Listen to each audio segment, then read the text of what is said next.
എല്ലാ കൂട്ടുകാർക്കും നമ്മുടെ പുതിയൊരു വീഡിയോയിലോട്ട് സ്വാഗതം. ഇന്ന് നമ്മൾ നോക്കാൻ പോകുന്നത് വളരെ ഇമ്പോർട്ടൻ്റ് ആയിട്ട് നമ്മൾ ചർച്ച ചെയ്യേണ്ടുന്ന ഒരു വിഷയം തന്നെയാണ്. നമ്മൾ മുൻപ് ഇതേ ടോപ്പിക്കിൽ 2 വീഡിയോ തയ്യാറാക്കിയിട്ടുണ്ടായിരുന്നു. ടോപ്പിക് മറ്റൊന്നുമല്ല, വിർജിനിറ്റി അല്ലെങ്കിൽ കന്യകാത്വം എന്നുള്ളത്. ഈ ഒരു വിഷയത്തിൽ ഒരുപാട് അജ്ഞതകൾ, ഒരുപാട് മിസ്കൺസെപ്റ്റുകളും കാര്യങ്ങളെല്ലാം നിലനിൽക്കുന്ന ഒരു വിഷയം തന്നെയാണ്.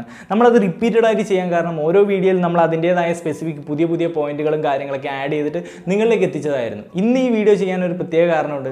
നമ്മൾ മുമ്പ് ചെയ്തൊരു വീഡിയോക്ക് ഒരു സുഹൃത്ത് ഒരു കമൻറ്റ് ചെയ്തിട്ടുണ്ടായിരുന്നു. അവൻ പറഞ്ഞൊരു കാര്യം, ഞാൻ ആ വീഡിയോയിൽ കുറച്ചധികം പോയിന്റുകൾ പറയുന്നുണ്ട്. അവസാനമായിട്ട് കൺക്ലൂഡ് ചെയ്യുമ്പോൾ കുറേ കാര്യങ്ങൾ പറയുന്നുണ്ട്.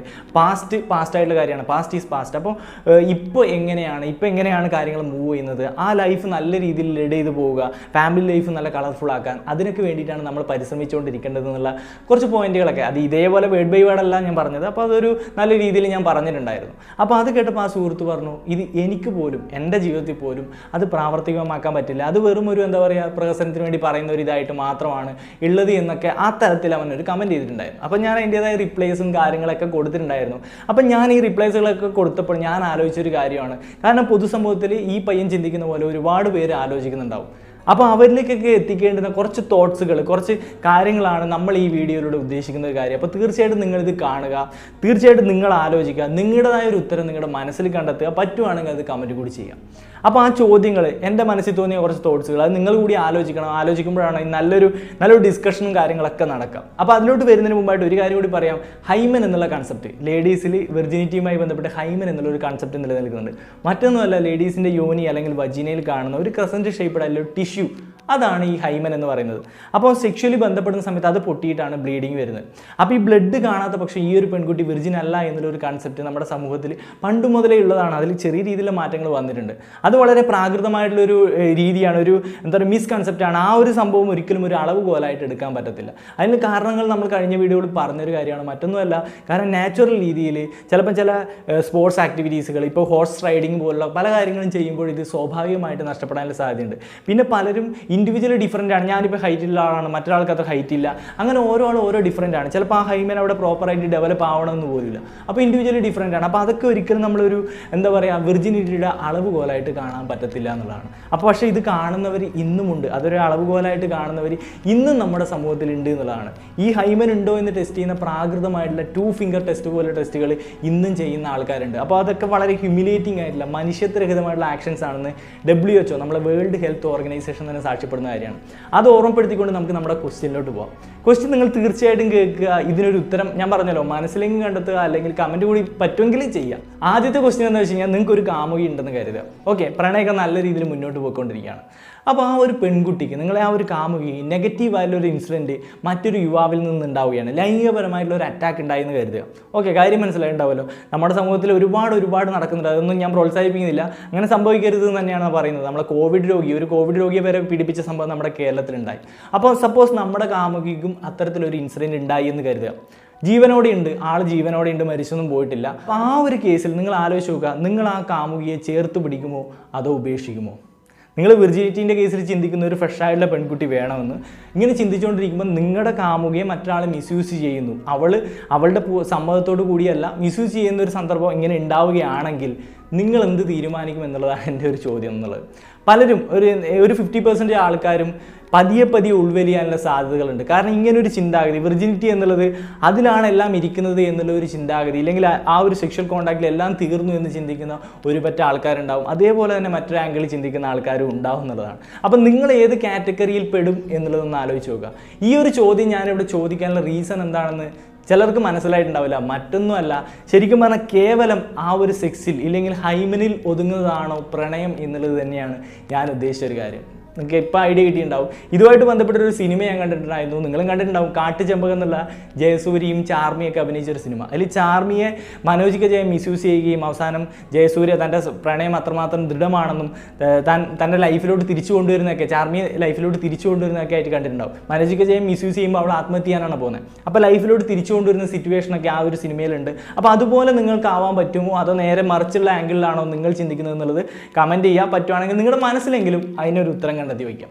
രണ്ടാമതായിട്ടുള്ള കാര്യം, നിങ്ങൾക്കൊരു മകളുണ്ട്, ഒരു സഹോദരിയുണ്ട്, ഒരു കൂട്ടുകാരിയുണ്ട്, അങ്ങനെ നിങ്ങൾക്ക് പ്രിയപ്പെട്ട ഏതെങ്കിലും ഒരു പെൺകുട്ടി. ഓക്കെ, ആ ഒരു പെൺകുട്ടിക്ക് ഒരു പ്രണയമുണ്ട്. പ്രണയം ഉണ്ടാവുമല്ലോ, ആരും പ്രണയിക്കാം, അതൊരു നേച്ചറിൻ്റെ ലോ ആണ്. ഓക്കെ, ഇവർ പ്രണയിക്കില്ല എന്നൊന്നും നമുക്ക് പറയാൻ പറ്റില്ല. ഇനി നമ്മൾ തന്നെ ഞാൻ ആരെയും പ്രണയിക്കില്ല എന്ന് പറഞ്ഞു കഴിഞ്ഞാൽ ചിലപ്പം പറയാൻ പറ്റില്ല, അപ്രതീക്ഷിതമായിട്ട് നമ്മൾ എന്താ വേണ്ടെന്ന് വെച്ച കാര്യങ്ങൾ പോലും സംഭവിക്കും. അതാണ് പ്രണയം, അങ്ങനെയാണ്, ഒരു ദിവ്യമായ ഫീലിംഗ് ആണ്. എനിവേ അത് സംഭവിക്കും നമ്മുടെ ജീവിതത്തിൽ, അതൊക്കെ കടന്നു വരും, സ്വാഭാവികമാണ്. അതെല്ലാം എന്താ പറയുക, ബയോളജിക്കലായിട്ടുള്ള നേച്ചറിൻ്റെ ലോ ആണ്.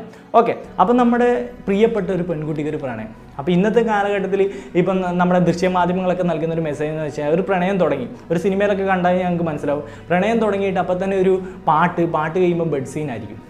അപ്പോൾ ആ രീതിയിൽ പെട്ടെന്ന് തന്നെ സെക്സ്, ഒരു ഹാഫ് സെക്സ് അല്ലെങ്കിൽ ഫുൾ സെക്സിലോട്ട് കിടക്കുന്ന രീതിയിൽ പ്രണയം ഇന്നത്തെ കാലഘട്ടത്തിൽ മാറിയിട്ടുണ്ട്. ഡിജിറ്റൽ മീഡിയൻ്റെയൊക്കെ സ്വാധീനം കൊണ്ട് ആ രീതിയിലായിട്ട് മാറിയിട്ടുണ്ട് എന്നുള്ളത് സ്വാഭാവികമാണ്. കാലത്തിന് അനുസൃതമായിട്ടുള്ള മാറ്റമായിട്ടാണ് അതൊക്കെ വന്നിട്ടുള്ളത്. അങ്ങനെയുള്ള പ്രവണതകൾ കൂടി വന്നിട്ടുണ്ടെന്നുള്ളതിൽ ഒരു സംശയമില്ല. അപ്പം നിങ്ങൾ ആലോചിക്കേണ്ടുന്ന ഒരു കാര്യം, ഇങ്ങനെ ഒരു പ്രണയമൊക്കെ തുടങ്ങി, ഇങ്ങനെ ഒരു സെക്ഷലി ബന്ധമൊക്കെ വന്നു, അതിനിടയിൽ ഇവർക്ക് ഒട്ടും ഒത്തുചേരാൻ പറ്റാത്തൊരവസ്ഥയെ ഇവർ പിരിഞ്ഞു. അതേറ്റവും പ്രാക്ടിക്കലായിട്ടുള്ള തീരുമാനമാണ്. ഓക്കെ, ഈ ഒരു ചോദ്യം ഞാൻ എൻ്റെ ആ ഒരു കമൻ്റ് അടിച്ച സുഹൃത്തിനോട് ചോദിച്ചിട്ടുണ്ടായിരുന്നു കേട്ടോ. അവനടിച്ച റിപ്ലൈ ഒക്കെ നമുക്ക് പറയാം, വേണമെങ്കിൽ ഇവിടെ കാണിച്ചൊക്കെ തരാം. ഓക്കെ, അപ്പം ഇവർ തമ്മിൽ പിരിഞ്ഞു. ഈ ഒരു സിറ്റുവേഷനിൽ ഇവൾ സെക്ഷലി ഈ പയ്യനുമായിട്ട് ബന്ധപ്പെട്ടിട്ടുണ്ട്. അപ്പം നിങ്ങൾ ചിന്തിക്കുന്നത്, ഈ ഒരു പെണ്ണിനെ ഒരിക്കലും കല്യാണം കഴിക്കേണ്ട, നിങ്ങൾ ചിന്തിച്ച രീതിയിലാണെങ്കിൽ നിങ്ങൾ ഇങ്ങനെ ഒരു പെണ്ണിനെ സ്വന്തമാക്കാൻ നിങ്ങൾ തയ്യാറില്ല. അപ്പം ഈ ഒരു പെൺകുട്ടി സെക്ഷലി ബന്ധപ്പെട്ടുകൊണ്ട് മറ്റൊരുത്തൻ്റെ തലയിൽ കെട്ടിവെക്കുന്നതിന് തുല്യമായിരിക്കുമല്ലോ നിങ്ങളുടെ ഒരു കൺസെപ്റ്റ് വെച്ചിട്ട്. പക്ഷെ നിങ്ങൾ എന്താണ് തിങ്ക് ചെയ്യുക? ഞാനാണ് തിങ്ക് ചെയ്യുന്നത്, എൻ്റെ ആ ഒരു മകള് അല്ലെങ്കിൽ ആ ഒരു സഹോദരി ഇല്ലെങ്കിൽ എൻ്റെ ആ ഒരു ഫ്രണ്ട്, അവൾക്ക് നല്ലൊരു ലൈഫ് ഉണ്ടാവണം എന്നായിരിക്കും ഞാൻ തീർച്ചയായിട്ടും ആലോചിക്കുന്നത്. അപ്പം ഞാൻ തീർച്ചയായിട്ടും അങ്ങനെ ഒരു ലൈഫിന് വേണ്ടി, അവൾക്ക് നല്ലൊരു ലൈഫ്, പോസിറ്റീവായിട്ടുള്ള ലൈഫ് കിട്ടാൻ വേണ്ടിയിട്ട് കാര്യമായിട്ടുള്ള അന്വേഷണവും പ്രയത്നവും ഞാൻ തീർച്ചയായിട്ടും ചെയ്യട്ടോ. നിങ്ങളും അങ്ങനെ ചെയ്യുന്നതാണ് ഞാൻ വിചാരിക്കുന്നത്. ആ സുഹൃത്തിനോട് ഞാൻ ചോദിച്ചപ്പോൾ അവൻ പറഞ്ഞത്, ആ പയ്യനെ പോയിട്ട് കുത്തിക്കൊല്ലും, അവളെ ഞാൻ ഒരിക്കലും കല്യാണത്തിന് നിർബന്ധിക്കില്ല, അവൾക്ക് വേണമെന്ന് അവൾ പറയുകയാണെങ്കിൽ ആ സിറ്റുവേഷനിൽ ഞാനത് കൈകാര്യം ചെയ്യുന്നുള്ള ലെവലിലാണ് അവൻ പറഞ്ഞത്. പക്ഷേ ഒരു എന്താ പറയുക, ആ പെൺകുട്ടിയെ സ്നേഹിക്കുന്ന ഒരാൾ തീർച്ചയായിട്ടും അവൾക്ക് നല്ലൊരു ലൈഫ് വേണമെന്നാണ് ആഗ്രഹിക്കുന്നത്. അപ്പോൾ അവളെ മനസ്സിലാക്കുന്ന ഒരു പയ്യൻ അവളുടെ ജീവിതത്തിലോട്ട് കടന്നു വരണമെന്നല്ലേ ചിന്തിക്കുന്നത്. ഞാൻ അങ്ങനെ ആയിരിക്കും ചിന്തിക്കുന്നത്. അപ്പം നിങ്ങൾ ആലോചിക്കേണ്ട കാര്യം, നിങ്ങളുടെ ലൈഫിൽ ഇല്ലെങ്കിൽ നമ്മുടെ ഓരോരുത്തരുടെയും ലൈഫിൽ നമുക്ക് അത്തരത്തിലൊരു പെൺകുട്ടിയെ സേവ് ചെയ്യാൻ പറ്റുമോ എന്ന് ആലോചിച്ചിട്ടുണ്ടോ? നിങ്ങൾ ആ ഒരു പെൺകുട്ടിയുടെ കേസിൽ അതിനെ സേഫ് ഹാൻഡിൽ എത്തിക്കണം എന്ന് ആലോചിക്കുമ്പോൾ നിങ്ങൾക്ക് അതുപോലെ ഒരു പെൺകുട്ടിയെ സേഫ് ആക്കാൻ പറ്റുമോ എന്ന് എന്തെങ്കിലും ആലോചിച്ചിട്ടുണ്ട്? അതെന്തുകൊണ്ടാണ്? നമ്മുടെ കേസിലോട്ട് വരുമ്പോൾ കൺസെപ്റ്റുകളെല്ലാം മാറി മറിയുന്നു, നമ്മുടെ സഹോദരൻ്റെ കേസിൽ വരുമ്പോൾ അത് വേറൊരു രീതിയിലായി മാറുന്നു. ഇതൊക്കെ ഒരു തരം എന്താ പറയുക, നിങ്ങൾ തന്നെ തിങ്ക് ചെയ്ത് നോക്കുക അതിനെ പറ്റിയിട്ട്. അതിൻ്റെ ഒരു ലോജിക്സ് ഒന്ന് നിങ്ങൾ തന്നെ അപ്ലൈ ചെയ്ത് നോക്കാം. ഇനി അടുത്തതായിട്ട് എനിക്ക് ചോദിക്കാനൊരു ക്വസ്റ്റ്യൻ, റംസി ഇല്ലേ, നമ്മുടെ റംസി, ആത്മഹത്യ ചെയ്തു പോയ റംസി. ആ റംസിയുടെ കേസ് പറയുമ്പോൾ എനിക്ക് ആലോചിച്ചപ്പോൾ എൻ്റെ മനസ്സിൽ തോന്നുന്നൊരു കാര്യമാണ്, നിങ്ങൾ തീർച്ചയായിട്ടും ആലോചിക്കേണ്ട ഒരു കാര്യമാണ്. പ്രണയം ഇങ്ങനെ ബ്രേക്കപ്പിലോട്ട് എത്തുന്നത് സ്വാഭാവികമാണ്. അങ്ങനെ ആത്മഹത്യ ചെയ്യാൻ തുടങ്ങിക്കഴിഞ്ഞാൽ ഒരുപാട് ആത്മഹത്യകൾ ഉണ്ടാവും, അത് വേറെ കാര്യം. പക്ഷേ ലിമിറ്റഡ് ആയിട്ടുള്ള ആത്മഹത്യകൾ ആൺകുട്ടികളിൽ നിന്നും പെൺകുട്ടികളിൽ നിന്നും ഉണ്ടാവുന്നുണ്ട്. അത് നമുക്കറിയാവുന്ന ഒരു കാര്യമാണ്. ആൺകുട്ടികൾ എന്ത് ബേസിസിലാണ് പ്രണയം തകരുമ്പോൾ ആത്മഹത്യ ചെയ്യുന്നത് നിങ്ങൾ എന്തെങ്കിലും ആലോചിച്ചിട്ടുണ്ടോ? എങ്കിൽ അതിനുള്ള ഒരു റീസൺ എന്ന് പറഞ്ഞാൽ, താൻ ഇഷ്ടപ്പെട്ടിരുന്ന ആ ഒരു പെൺകുട്ടിയെ നഷ്ടപ്പെട്ടു, ഇനി തനിക്കൊരു ജീവിതം പോസിബിൾ അല്ല, അങ്ങനെയൊക്കെ ചിന്തിച്ചിട്ടായിരിക്കും ആൺകുട്ടി ആത്മഹത്യ ചെയ്യുന്നത്. ഇനി പെൺകുട്ടി ആത്മഹത്യ ചെയ്യുന്നതിന് രണ്ട് റീസൺസ് ആണ് ഞാൻ കാണുന്നത്. ഒന്ന്, ഈ ആൺകുട്ടി ചിന്തിച്ച പോലെ തന്നെ എനിക്കിനി ഒരു ലൈഫ് ഇല്ല എന്ന രീതിയിലായിരിക്കും ആത്മഹത്യ ചെയ്യുന്നത്. രണ്ടാമത്തെ കാര്യം, തൻ്റെ സെക്സും തൻ്റെ വിർജിനിറ്റിയും കാര്യങ്ങളെല്ലാം അവന് കൊടുത്തു, ഇല്ലെങ്കിൽ തൻ്റെ ശരീരം അവന് ഞാൻ കൊടുത്തു, ഇനിയിപ്പോൾ എനിക്കൊരു ലൈഫ് പോസിബിൾ അല്ല, എനിക്കൊരു പയ്യനെ കിട്ടത്തില്ല, ഒരു പയ്യനും എന്നെ അംഗീകരിക്കില്ല, ഇങ്ങനൊരു കാഴ്ചപ്പാടും കാര്യങ്ങളും, എൻ്റെ എല്ലാം നഷ്ടപ്പെട്ടു എന്നുള്ള, ജീവിതം മൊത്തം പോയി, തൻ്റെ ശരീരം പോയി, തൻ്റെ മാനം പോയി, എല്ലാം പോയി എന്ന രീതിയിലായിരിക്കും രണ്ടാമത്തെ കേസിൽ ആത്മഹത്യ ചെയ്യുന്നത്. അപ്പോൾ ഈ ഒരു ചിന്താഗതി അവരിലേക്ക് വരാൻ കാരണം എന്താണ്? ഒരിക്കലും ഒരു ആൺകുട്ടി അത്തരത്തിൽ ചിന്തിക്കുന്നില്ല, എൻ്റെ എല്ലാം പോയി, എൻ്റെ എല്ലാം അവൾ കവർന്നെടുത്തു എന്ന രീതിയിൽ ഏതെങ്കിലും ആൺകുട്ടി പറയുകയും ആത്മഹത്യ ചെയ്യുന്നത് നിങ്ങൾ കണ്ടിട്ടുണ്ടോ? പക്ഷെ ഒരു പെൺകുട്ടി മാത്രം അങ്ങനെ തിങ്ക് ചെയ്യുന്നു. അതെന്തുകൊണ്ടാണ്? ഒരു മെൻ ഓറിയൻറ്റഡ് സമൂഹത്തിൻ്റെ ഒരു സൃഷ്ടിയാണ്, ഭാവനാ സൃഷ്ടിയാണത്. കാരണം ഒരു ഫ്രഷ് ആയിട്ടുള്ള പെണ്ണായിരിക്കണം, പക്ഷെ ആണിനെന്തോ ആവാം. ആ ഒരു കൺസെപ്റ്റ് കാരണമാണ് പല പെൺകുട്ടികളും ആത്മഹത്യ ചെയ്ത് കടന്നു പോകുന്നു എന്നുള്ളതാണ്. റംസി പോലും ഒരു പക്ഷേ നമ്മുടെ ഈ ഒരു സമൂഹത്തിൻ്റെ ചിന്താഗതി ഇങ്ങനെ അല്ലായിരുന്നെങ്കിൽ ഒരു പക്ഷേ റംസി ഇന്ന് നമ്മുടെ കൂടെ ഉണ്ടായേനെ. ഇനി അടുത്തതായിട്ടുള്ളൊരു ചോദ്യം എന്ന് വെച്ചാൽ, നാലാമതായിട്ടുള്ള കാര്യം എന്ന് വെച്ച് കഴിഞ്ഞാൽ, വിധവകൾ അല്ലെങ്കിൽ ഭർത്താവ് മരിച്ചുപോയ ഒരു വിവാഹം ചെയ്യാറുണ്ട്. അവിടെ നല്ല ഹാപ്പി ആയിട്ടുള്ള ലൈഫ് പോസിബിളാണ്. അതെങ്ങനെയാണ് സാധിക്കുന്നത്? മുൻകാല ഭർത്താവുമായിട്ട് സെക്ഷൽ ബന്ധവും കാര്യങ്ങളെല്ലാം സൂക്ഷിച്ചിട്ട് പിന്നെ എങ്ങനെയാണ് അവർക്കൊരു ലൈഫ് പോസിബിൾ ആയത് എന്ന് നിങ്ങൾ ആലോചിച്ചിട്ടുണ്ടോ? അവിടെ പോസിബിൾ ആവാൻ കാരണം അവരതിനെപ്പറ്റി ചിന്തിക്കുന്നില്ല എന്നുള്ളതാണ്. അപ്പോൾ വിർജിനിറ്റി എന്ന് പറഞ്ഞത് നമ്മുടെ മനസ്സിലുള്ള ഒരു തരം കുഷ്ഠമാണെന്ന് പറയേണ്ടി വരും, ഇല്ലെങ്കിൽ നമ്മുടെ മനസ്സിലെ ചിന്താഗതികളാണ്. ഓക്കെ, നമ്മുടെ മനസ്സിലെ ചിന്താഗതിയാണ് മെയിൻ ആയിട്ടുള്ള കാര്യം. അല്ലാണ്ട് ഹൈമൻ അല്ല അവിടുത്തെ പ്രശ്നം, നമ്മുടെ ചിന്താഗതിയാണ് മാറേണ്ടത് എന്നുള്ളതാണ്. അപ്പോൾ അവിടെ എന്ന് വെച്ച് കഴിഞ്ഞാൽ ഒരു ഹാപ്പി ലൈഫ് വേണം.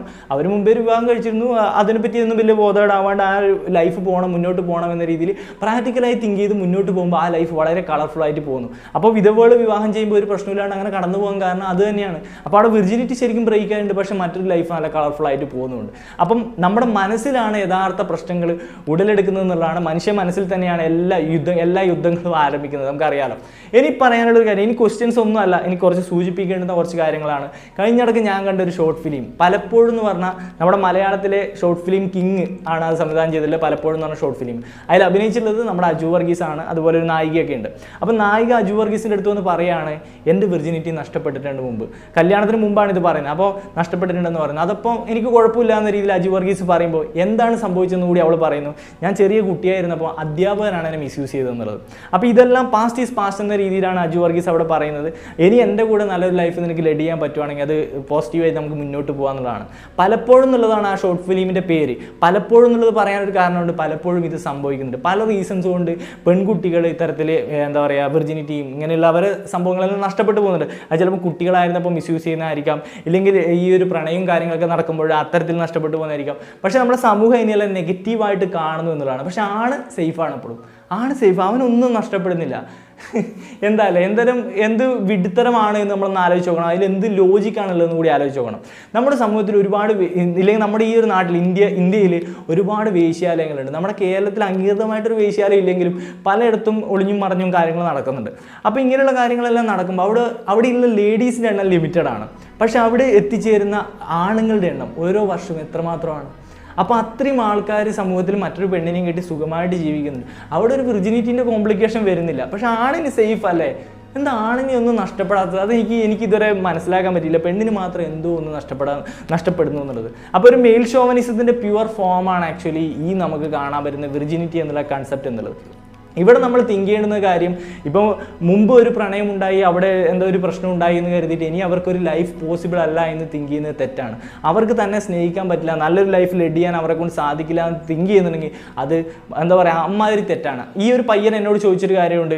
ഇപ്പോൾ ഒരു കല്യാണ തലേന്നാണ് നിങ്ങൾ അറിയുന്നത്, ഇല്ലെങ്കിൽ കല്യാണത്തിന് തൊട്ട് മുമ്പ് ആ ഒരു പെൺകുട്ടി പറഞ്ഞിട്ടോ എങ്ങനെയെങ്കിലും നിങ്ങൾ അറിയാണ് ഇവളുമായിട്ടൊരു ഇവർക്ക് മറ്റൊരു റിലേഷൻഷിപ്പ് ഉണ്ടായിരുന്നു കാര്യങ്ങളൊക്കെ. അവൾക്ക് എന്നെ ആക്സെപ്റ്റ് ചെയ്ത് എന്നെ സ്നേഹിക്കാൻ പറ്റുവാണെങ്കിൽ തീർച്ചയായിട്ടും അതെൻ്റെ ഒരു മറുപടി കേട്ടോ. സ്നേഹിക്കാൻ പറ്റുവാണെങ്കിൽ, നല്ല രീതിയിൽ ലൈഫ് ലീഡ് ചെയ്യാൻ അവൾ കോൺഫിഡൻ്റ് ആണെങ്കിൽ തീർച്ചയായിട്ടും ഞാൻ ആക്സെപ്റ്റ് ചെയ്യും. അല്ലാത്ത പക്ഷേ ഇനിയിപ്പോൾ ഒരു ഫാമിലി ലൈഫിലോട്ട് കടന്ന ശേഷം മറ്റെന്തെങ്കിലും ഇടപാടുകൾക്ക് പോവുകയാണെങ്കിൽ അതൊട്ടും ആക്സെപ്റ്റ് ചെയ്യില്ല കേട്ടോ. അത് ആക്സെപ്റ്റ് ചെയ്യാൻ പറ്റില്ല. അത്രമാത്രം ഉയർന്ന ചിന്താഗതി, മോഡേണൈസ്ഡ് ആവാനൊന്നും പറ്റത്തില്ല. നമ്മുടെ പാർട്ടായി കഴിഞ്ഞാൽ, നമ്മുടെ സോൾമേറ്റ് ആയി കഴിഞ്ഞാൽ നമ്മുടെ കൂടെ നിൽക്കണം. അല്ലാണ്ട് വീണ്ടും മറ്റൊരുത്തൻ്റെ കൂടെ പോകുന്നത് ആക്സെപ്റ്റ് ചെയ്യില്ല. പക്ഷെ അതിന് മുമ്പ് പാസ്റ്റായിട്ട് സംഭവിച്ച കാര്യങ്ങൾ അത് പാസ്റ്റ് ഈസ് പാസ്റ്റ് എന്ന രീതിയിൽ തന്നെ കൺസിഡർ ചെയ്യണം. ഈ കാലഘട്ടത്തിൽ അത് പറ്റിയില്ലെങ്കിൽ പിന്നെ നമ്മുടെ എഡ്യൂക്കേഷൻ കൊണ്ടൊക്കെ എന്ത് മാറ്റമാണ് ഉണ്ടായത് എന്ന് ചിന്തിക്കേണ്ടി വരും. അപ്പോൾ അതൊക്കെ തന്നെ പറയാനുള്ളത്. പിന്നെ അവസാനമായിട്ട് എനിക്കൊന്ന് ഫോക്കസ് ചെയ്ത് പറയാനുള്ളൊരു കാര്യം, ഒരു പക്ഷേ നാളെ നിങ്ങൾ ഈ സമൂഹത്തിന് നിങ്ങൾ സപ്പോർട്ട് ചെയ്ത് വിടുന്ന ഇത്തരം പ്രവണതകൾ നാളെ നിങ്ങൾക്ക് നേരെ തന്നെ വിരൽ ചൂണ്ടുന്നതാണ്. കാരണം നാളെ നിങ്ങളുടെ മകളോ ഇല്ലെങ്കിൽ സഹോദരിയോ കൂട്ടുകാരിയോ അങ്ങനെ ഒരാളായിരിക്കും, നിങ്ങൾക്ക് ഏറ്റവും ഇമ്പോർട്ടൻ്റ് ആയിട്ടുള്ള ഒരു പേഴ്സൺ ആയിരിക്കും ഈ ഒരു പ്രശ്നം കൊണ്ട് നിങ്ങളുടെ മുന്നിൽ വന്ന് നിൽക്കുന്നത്. ആ സമയത്ത് ചിലപ്പോൾ അവരെ കോരിയെടുക്കാൻ നിങ്ങൾക്ക് പറ്റിയെന്ന് വരില്ല. കാരണം നിങ്ങൾ പോലും സപ്പോർട്ട് ചെയ്ത് വിട്ട സിസ്റ്റം ആയിരിക്കാം നിങ്ങൾക്ക് നേരെ അന്ന് എന്താ പറയുക തീയായിട്ട് വന്ന് നിൽക്കുന്നതെന്ന് ആലോചിച്ച് നോക്കുക. മാറേണ്ടത് നമ്മൾ ഓരോരുത്തരുമാണ്. നമ്മൾ മാറുന്നതിലൂടെ സമൂഹത്തിൽ തന്നെ പതിയെ മാറ്റങ്ങൾ ഉണ്ടാവും എന്ന് ഓർമ്മപ്പെടുത്തിക്കൊണ്ട് ഈ വീഡിയോ അവസാനിപ്പിക്കുകയാണ്. അപ്പോൾ ഇന്നത്തെ വീഡിയോയിൽ ഇതൊക്കെയാണ് നമ്മൾ പറയാൻ ഉദ്ദേശിച്ചത്. ഞാനിങ്ങനെ ആ ഒരു കമൻറ്റ് വന്നപ്പോൾ എൻ്റെ മനസ്സിലോടിയ കുറച്ച് തോട്ട് പ്രോസസ്സുകൾ നിങ്ങളുമായിട്ട് ഷെയർ ചെയ്തതാണ്. അത് നിങ്ങളോടി ആലോചിക്കണം, നിങ്ങളോടി അതിൻ്റെ ഒരു ഉത്തരം കണ്ടെത്തണം എന്ന് എനിക്ക് തോന്നിയോണ്ടാണ് ഞാൻ നിങ്ങളോട് ഇത് ഷെയർ ചെയ്യാൻ കാരണം. ഇത് നല്ലൊരു വീഡിയോ ആയി തോന്നുന്നുണ്ടെങ്കിൽ തീർച്ചയായിട്ടും ലൈക്കും ഷെയറും കമൻറ്റും ഒക്കെ ചെയ്യാം. അതുപോലെ നമ്മൾ ആദ്യം പറഞ്ഞ ആ ക്വസ്റ്റ്യൻസ് ഇല്ലേ, അതിൽ നിങ്ങൾക്ക് എന്തെങ്കിലും എന്താ പറയുക ഉത്തരങ്ങൾ നിങ്ങൾക്ക് ഇവിടെ കമൻറ്റ് ചെയ്യണമെന്ന് ആഗ്രഹമുണ്ടെങ്കിൽ തീർച്ചയായിട്ടും കമൻറ്റ് ചെയ്യാൻ മാക്സിമം ശ്രമിക്കുക. ഓക്കെ, ഇല്ലെങ്കിൽ നിങ്ങളുടെ മനസ്സിലെങ്കിലും അതിൻ്റെ ഒരു ഉത്തരം കണ്ടെത്താൻ വേണ്ടി തീർച്ചയായിട്ടും ശ്രമിക്കണം. എന്തെങ്കിലും തരത്തിലുള്ള ടോപ്പിക് ഐഡിയാസ്, ഞാൻ എന്തെങ്കിലും ടോപ്പിക്ക് ചെയ്യണമെന്നുണ്ടെങ്കിൽ അതൊക്കെ ഇവിടെ കമൻറ്റുകളായി രേഖപ്പെടുത്താം. ഇനി ഇവിടെ പറയാൻ മടിയുണ്ടെങ്കിൽ നിങ്ങൾക്ക് ഇൻസ്റ്റാഗ്രാമിൽ പറയാം. ഇൻസ്റ്റാഗ്രാമിൻ്റെ ലിങ്കൊക്കെ ഞാൻ ഡിസ്ക്രിപ്ഷനിൽ ഫസ്റ്റ് കമൻറ്റായി പിൻ ചെയ്ത് വെച്ചിട്ടൊക്കെ ഉണ്ടാവും. നിതിൻസ് വേൾഡ് എന്ന് തന്നെ അതിൻ്റെ ID നിങ്ങൾക്ക് സെർച്ച് ചെയ്താൽ കിട്ടുന്നതായിരിക്കും. അപ്പോൾ അത്രയൊക്കെ തന്നെയുള്ളൂ. അപ്പോൾ നിർത്താം. തുടർന്ന് വീഡിയോസ് കാണാൻ വേണ്ടി സബ്സ്ക്രൈബ് ചെയ്ത് ബെല്ലൈക്കൺ എനേബിൾ ചെയ്യാൻ മറക്കരുത്. ഓക്കെ, നല്ല നല്ല വീഡിയോകൾ നമ്മൾ ഉടനെ ചെയ്യുന്നതായിരിക്കും. അപ്പോൾ നിർത്തുകയാണ്. It's me Nithin Raj. ടാറ്റ.